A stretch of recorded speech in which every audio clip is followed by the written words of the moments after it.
지난해에 수도권 그리고 비수도권의 인구 격차가 무려 100만 명이 넘었다고 합니다. 그 수도권 인구가 지방 인구보다 100만 명이 더 많아졌다는 것입니다.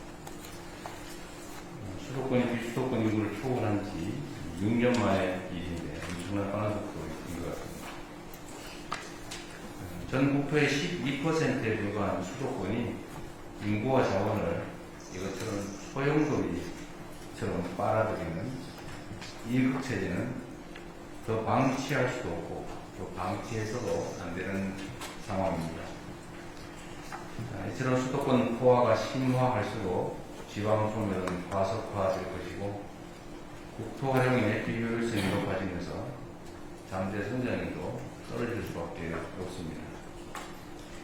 이미 한계에 도달한 수도권 중심 성장에서 지방주도 성장으로 대전환하는 것, 이를 통한 국토 공간의 균형적인 이용은 경제의 성장판을 다시 열고 지속 가능한 국가 발전의 토대를 쌓는 가장 확실한 길입니다. 망국적인 부동산 문제의 근본적 해결도 수도권 1급 체제 타파에 달려 있습니다. 지방주도 성장으로의 대전환을 위해서는 무엇보다 재정 영역, 세제, 금융, 조달 등 국가 행정 전반에 걸쳐서 지방 우대, 지방 우선 정책을 제도화해야 합니다. 우리가 재정이나 세제나 금융에 대해서는 많은 생각을 하고 있는데 가만히 생각해 보니까 이 조달 분야, 조달 분야에서는 지방 우선이나 지방 가산, 가점제도가 없는 것 같아요.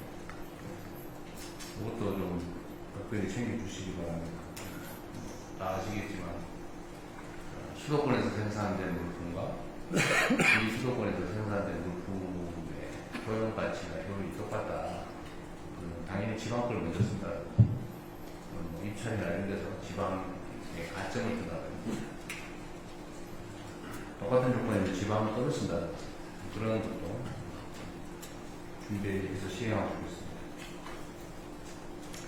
수도권에서 몰수록 더 두텁게, 더 과감하게 지원한다는 대원칙을 바탕으로 교통 등 인프라 정비에 속도를 내고 또 공공기관 이전 준비도 서둘러야 되겠습니다. 특히 기업들의 지방 투자를 대대적으로 활성화할 수 있도록 파격적인 인센티브 체계를 마련해서 신속하게 추진해 주면 좋겠습니다. 제가 오늘 청와대 식당에 가서 밥을 먹다가 그렇게 생각이 났는데 공공기관을 지방으로 이전하게 되면 이전하는 공공기관에는 구내식당 만들지 말고 바깥에서 먹게 하는 대신에 우리 직원들한테 차라리 밥값을 지원해 주는 게 낫지 않을까 싶습니다. 이미 있는 것은 또 입자리 문제나 이미 확보된 공간 때문에 논란이 있을 수 있는데 새로 옮기게 되면 또 지방에 향해서 지방도 이제 활성화를 위해서 옮기는 거니까 돈이 조금 들더라도 전신값을 지원해주고 밖에서 먹도록 하는 걸 한번 연구해 보면 좋겠다는 생각이 아까 얼핏 들었습니다. 장단점이 있을 수 있는데 검토해 보시면 좋겠습니다. 물가가 여전히 문제입니다. 지난달에 소비자 물가 상승률이 5개월 만에 최저치인 2%가 됐다고 합니다. 5개월 만에 가장 낮다고 하네요. 그러나 쌀값을 포함한 먹거리 물가는 여전히 불안한 모습입니다. 수출도 좋아지고 주가도 오르고 이런 경제 지표들이 좋아지기는 하는데 실생활과 밀접한 장바구니 물가가 불안정하면 국민들의 삶에 개선은 체감되기 어렵습니다. 제가 계속해서 물가 안정을 당부하는 것도 바로 이 때문입니다. 최근에 밀가루 설탕 공정거래 분야 조사를 제가 취임한 후에 검찰에 지시해서 검찰이 많은 시간 내에 성과를 냈어요. 실제 조사를 해보니까 우리나라 빵값이 다른 나라에 비해서 엄청 비싸다고. 그게 밀가루 설탕값 때문 아니냐, 전분 아니기 때문에 그런 수 있는 것 같습니다. 그리고 또 국제 밀값이 뭐 몇십 퍼센트 폭락을 해도 오히려 국내 밀가루 값은 올랐다는 그런 자료도 있더라고요. 근데 그게 왜 그러겠냐, 이 담합 때문일 가능성이 많죠.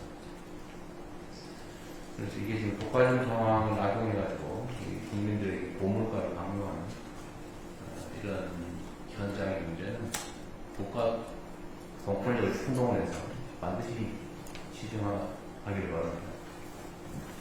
공정거래위든 경찰이든 검찰이든 행정부서도 마찬가지입니다. 국가 시스템을 이용해가지고 국가 구성원 모두에게 피해를 입히면서 혼자 잘 살면 좋겠습니까? 뭐 그런 얘기인데 혼자 잘 사니까 좋습니까? 뭐 그런 거 있잖아요. 충청도식으로 한번 해보세요. 괜찮니?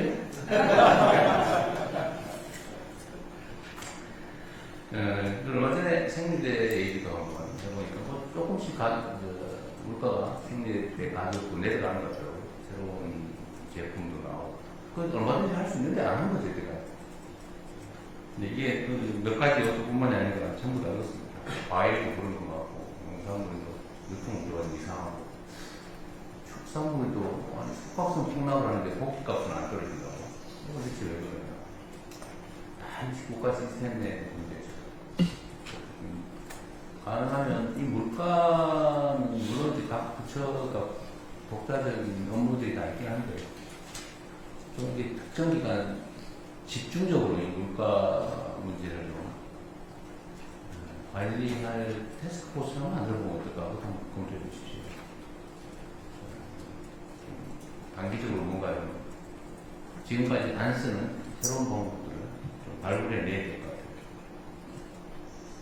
공정거래위에서 검토하고 있다고 저번에 국무회의에서 얘기를 들었는데, 어쨌든 이때까지 담합에서 가격이 올렸으면 가격을 내려야 돼요. 근데 내리는지 잘 모르겠어요. 그냥 뭐 잠깐 사과하고 뭐 할인 행사하고 그냥 모른 척 또 넘어가고 이러던데, 이번에는 그런 일 없게 끝까지 철저히 관리하시기 바랍니다. 가격 조정 명령제도 뭐 있다는데 그것도 잘 활용하도록 해야 되겠습니다. 어쨌든 뭐 이 정책에 대한 신뢰를 높이기 위해서는 적당히 하다 넘어가는구나 이런 생각을 절대 못하게 말하는 건 반드시 지킨다. 아마 정한 정책은 집행되는구나. 빈만 하지 않는구나. 이렇게 해야 돼요. 그 중에 이 정책 신뢰성의 제일 큰 토대가 법률이죠. 법률. 법을 만들어서 그 법을 지켜야 됩니다. 근데 안 지키고 힘쓰면 빠져나가고 뭐 이상한 시행령 만들어서 슬쩍 비추고 집행규칙 만들어서 슬쩍 또 완화하고 이러니까 계속 위반하는 상황이 발생하는데 그런 일이 안 생기게 잘 관리하시기 바랍니다.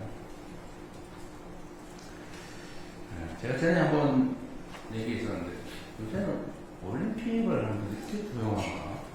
그러니까 구조적인 이유가 있다고 하는데 국민 소득이 올라가면 그런 경향이 생긴다고 하더라고요. 그럼에도 불구하고 너무 관심도가 떨어져 있는 것 같습니다. 제25회 밀라노 코르티나 동계올림픽이 곧 개막하죠. 이번 대회는 평창 동계올림픽을 제외하고 9개 동계올림픽 사상 최대 규모로 130명의 대한민국 선수단이 출전한다고 합니다. 제일 많다고 합니다. 앞으로 보름 동안 모든 선수들이 그간 쌓아온 기량을 충분히 발휘해서 흘린 땀과 노력만큼의 성과도 거두고 대한민국으로 빛내주시기를 기대합니다. 대한민국을 대표하는 우리 선수들이 국민들의 뜨거운 응원과 관심 속에서 세계 속에서 실력을 겨룰 수 있도록 대회 홍보도 많이 신경 써주시면 좋겠습니다. 우리 선수단 모두의 선전을 우리 국민 모두와 함께 응원합니다. 이거 한번 해볼까요? 대한민국 선수단 파이팅 이거 해볼까요? 네. 그래서 제가 대한민국 선수단 하면 파이팅. 자, 대한민국 선수단 파이팅! 잘하네. 위 연수하면 잘하겠습니다. 네, 우리 선수들 다치지 말고 선전하시기 바랍니다. 네, 이상입니다. 네, 오늘 여러분의 투를 감사합니다.